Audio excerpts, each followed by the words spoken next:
Coach, that was a battle in the second half, a lot of stoppages. What do you tell the team when you have those breaks to keep them focused, to keep them in the game? All year we've been about mental toughness. This group has been through a lot.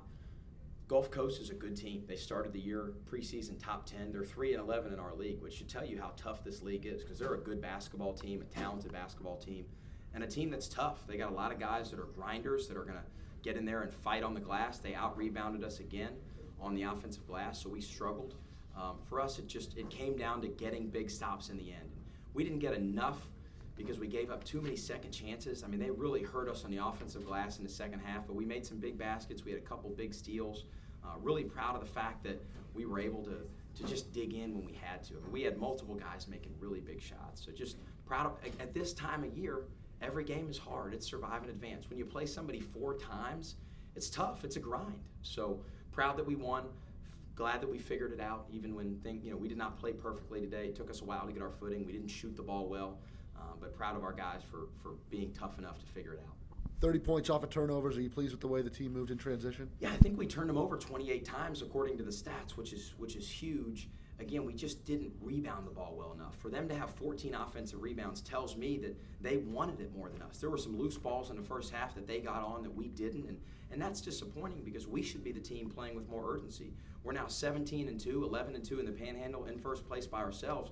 If we're going to win this league, we got to be tough. So I don't like the fact that they got 14 offensive rebounds, but at the end of the day, guys, at this point, at this time of year, we're just trying to win one at a time. And again, it's hard to beat a great team four games in a row. And even though their record doesn't necessarily suggest that they're really good, they are. They're coached. That's a team that won Region 8 last year. So to be 4-0 against them, it's sweet, it's awesome, it's rewarding, but it certainly wasn't easy.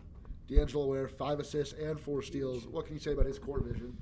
Yeah, just tough. D'Angelo Ware, he had a couple big-time steals late in the game. He rebounded like crazy. Yes, we know he can really, really pass. He went to the foul line late and made, I think, 3 out of the 4 big free throws down the stretch when we needed them. So we know D'Angelo Ware is a guy that when we get on the bus for a road game, we're glad he's on our team. And he and we have had a tumultuous relationship at times, as we probably do with all our guys, because we coach our guys hard because we want them to be really good. This program is not for the mentally weak or emotionally unstable. It's for guys that want to be really good and coached hard and play for a championship team. So proud of our guys, glad that we found a way to win.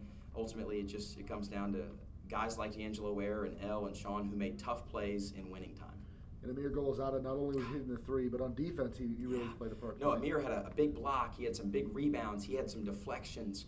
And he made 3 big threes. And Amir continues to earn more time. So proud of him. Amir's a guy that we know can make shots. And he's been consistent with his effort in practice. Again, just being emotionally and mentally locked in. So he's going to be a guy that we know is going to make big-time shots for us down the stretch. He's been doing that in the last few games. And when we get that scoring punch off the bench, it's really impactful.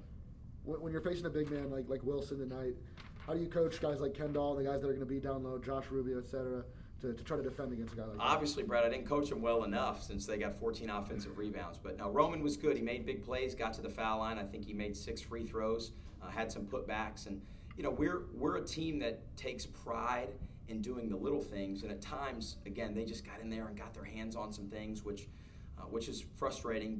And Jeremiah didn't have his best day, but Josh was good. Josh got putbacks.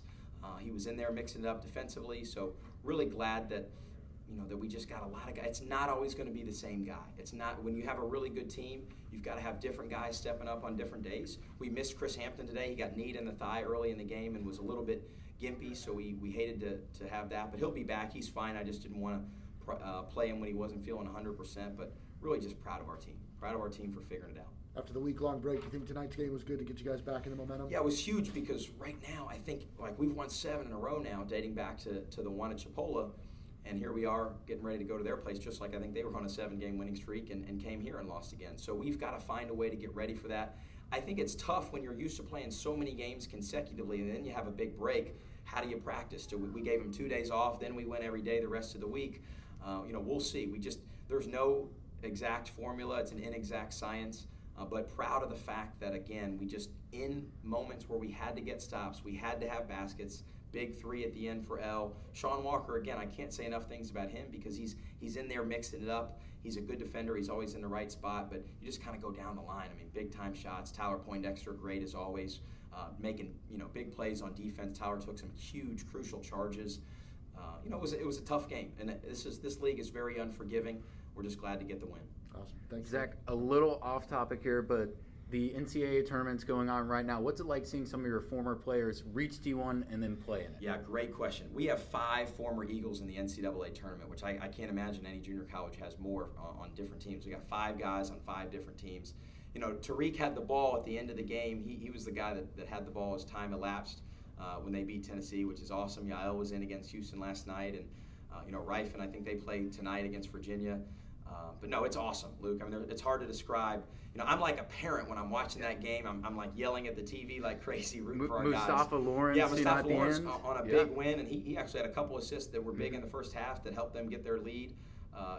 Mustafa is a guy we still talk to all those guys. It's been great to be in touch with him, and again, just rooting for him. Hopefully, maybe Norfolk State can shock the world when they play Gonzaga, and then Oregon State's rolling one more, and again, Rifen's still in it. So we're fired up for all those guys. But that's what this program it's about. It's about elevation. It's about promotion. It's about our guys becoming the best version of themselves here and moving on to Division I and having success. Thanks, Zach. All right, guys, go Eagles.